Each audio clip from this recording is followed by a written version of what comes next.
This is Small Business Conversations with Akona Machoba, unlocking essential advice, opinions, and key issues that affect South Africa's small business community. Welcome to yet another edition of the Small Business Conversations podcast. I am your host, Akona Machoba. Thank you for choosing this weekly SME show as your preferred platform to delve into the important issues affecting South Africa's small business environment.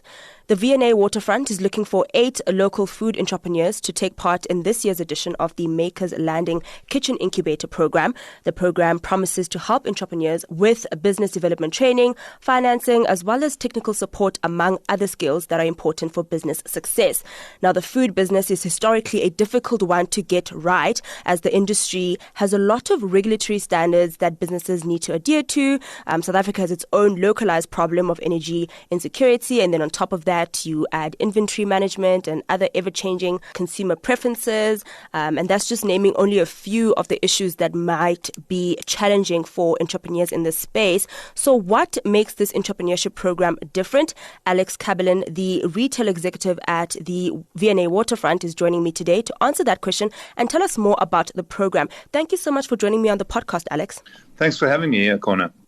So, first things first, what makes this incubator program different from all the other SME programs out there? What are you offering participants? Yeah, I think you've almost got to wind it back a little bit to the beginning of Makers Landing. And, the V&A discovered the need for a space that uplifts and celebrates local young food entrepreneurs and breaking down barriers to entry in the local food industry. So we needed a space that builds a community around food and passion of food as a cultural connector. So, for us, that was very important. 3 years ago, we started on the culmination of what was the Makers Landing in partnership with the Jobs Fund.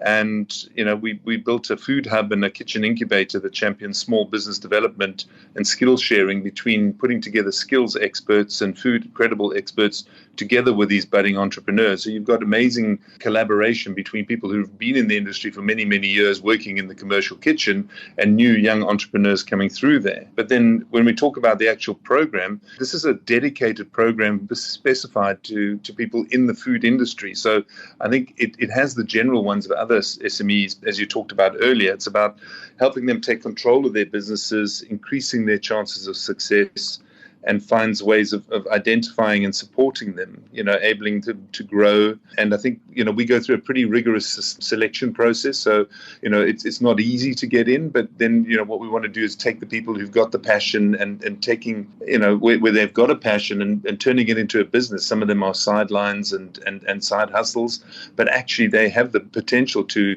grow and scale materially. So I think that's where it becomes so important. We then link them up with mentors to help them through the technical sides of things. So, and finally, market access and scalability is the next one. So it's kind of grounding, leveling, and then growing is the kind of 3 stages.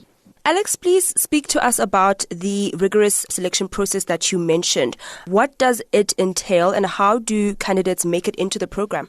Well, the first thing is obviously applying with all the details that are available on the website. And then we go through that selection process. I think we're looking for certain particular types of people that we want to bring into the system. So maybe look at it that way. So, we can't take something that's completely grassroots. You've got to be trading for at least 12 months. It's got a high growth rate.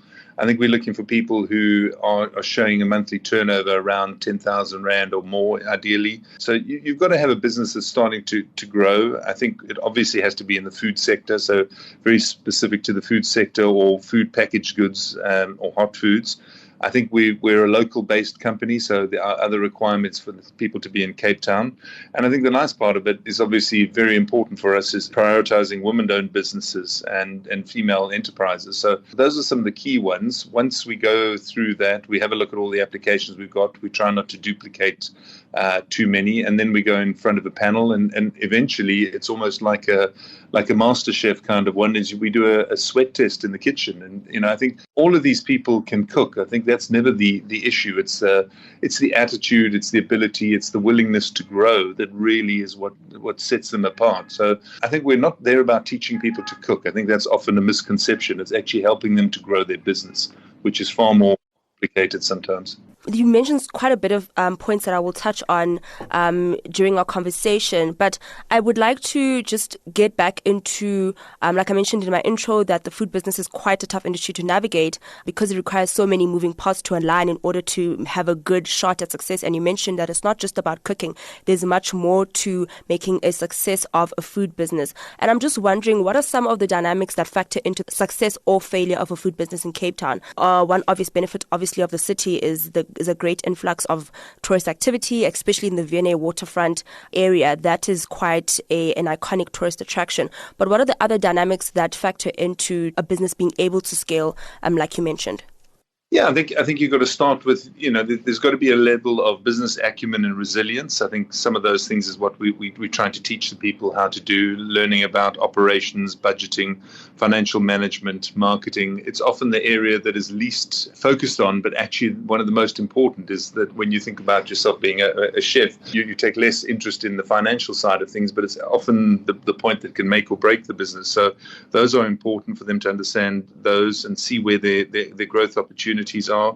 I think product quality is essential. Many people have tried and tested recipes, and nobody wants to lose that essence of fantastic quality. But it's just how can those be evolved? How can those keep up with the trends? What can one do? And often, when you're living hand to mouth and teaching them about bulk buying and how that can not drop your quality, but actually help your bottom line. And then it is about the scaling the business, the parts that you talked about, which is the acceleration side of things. And, that's the benefit, as you said, about being at places like the Waterfront is, having invested in business continuity. We have hundreds of generators that keep us going every day. So, load shedding is not something that has become a factor. Equally, you have access, as you talked about, to many of the retail and tourists that are about. And I think most importantly, what we do give as part of the program is access to a commercial kitchen where you have state-of-the-art equipment, which they don't necessarily have access to at home. You start making something, you scale it up, friends say, this is a great idea, but you then need a commercial oven to be able to move it from 100 to 1,000 products, for example. Alex, you mentioned that the benefits of being at the Maker's Landing location because of the shared space and the access to equipment help us understand how the program is set up. So there are different stages where people are going to be learning different skills. I understand there's a 3-month part, a 4-month part of the program where we're doing different things. And there's a part of the program where people are putting their skills that they've learned to use. And I'm just wondering, how easy is it to transfer the skills that were learned at the Maker's Landing location in the Waterfront, where you have a consistent influx of people coming in and out, tourists, local, international, and taking that business and all that you've learned and all those skills elsewhere, like let's say moving to Johannesburg? Are people able to transfer those skills? What is the success rate looking like for people that move outside of the Western Cape? Yeah, I think that it comes down to building a resilient business and understanding where the growth opportunities are. So yes, it's maybe a softer landing when you open up at the Waterfront and you get access to a strong market. But then, we try and provide them market access in other strong areas of Cape Town, and we have relationships with other players in the food industry. And then if your business is scalable and ready to grow national, then absolutely you want to see these businesses grow nationally and replicate. And that's really what it's about. So it's building a strong platform that you need to, you've got to identify your gaps. You've got to get that baseline and how you are going to develop. And that's all part of, you talked about those various phases. So when this is a 12-month program or 13-month program, actually. So we really deep dive into the businesses and spend a lot of time with them. So we have a pre-incubation phase, really assessing where they are. Then you move into an incubation phase, which is for 5 months, where you now start dealing with some of the challenges, the health checks, how they're doing, the scale of operations, readiness for that, because it's all well and good to want to grow, but then you need, how are you going to get access to finance? How are you going to get making those things there, as you talked about earlier, compliance with all food safety ones. Many people aren't aware of that. Or if you want to, let's say, supply to one of the big retailers, they will obviously insist on various certifications. So it's taking people from that kind of idea and a really great little business into a proper SME that can grow and sustain jobs going forward. And then finally, we move into a growth one where it's more the last 4 months, and that's more about marketing exposure, and that's really building a brand and a business and scaling it up to that one. But if you try and run before you can walk, we've seen a few businesses that have tried to do that, and if you haven't got the fundamentals there, then unfortunately they don't. There's too many stories of great products, but a business that hasn't built the foundations correctly. And with regards to ever-changing times, on my day-to-day job, I cover the retail sector quite a bit, and I've sat in on investor relation calls with CEOs speaking about how much they've spent on diesel because of load shedding and how much their costs have surged because of the energy crisis that we have locally. And I'm just wondering how the program is dealing with that. Have you found the program having to add new models to it to kind of respond to the times and the challenges that we're dealing with in this current environment? How rigorous is the updates of what you're teaching and what you're trying to get to SMEs so that they can thrive in the food industry? It's a very good point. We've already run this program for over 3 years now, and this is now the second iteration. So it is like an update on your phone. It's version 2.0. I think we've taken all the learnings from the previous ones and hopefully made it better and changed the focuses in certain areas. But it is about that. It's teaching people to think, to look for trends, to make them resilient, as you talked about. So what are the things coming down? Because what's affecting us today isn't necessarily what's going to affect us tomorrow. So it's building those ones in, having a robust business model and having the ability to evolve and change your product mix so that you can talk to what the needs are for the time. So I think it's one of those ones of teaching people how to think rather than just how to cook. And then with regards to brand fundamentals, you mentioned just earlier in an earlier response about how that plays quite a big role. But if you can just delve a bit into it, I mean, we know that the food industry is a very trendy business. Today, I'm a vegetarian. Tomorrow, I'm on a keto diet, and things are changing based on trends and what's cool out there. What is the teachings behind having a solid brand identity and following something that is going to be successful? And is it more better to be adaptable to trends or to stick to one thing and do it well? What is the general advice around that for the food industry?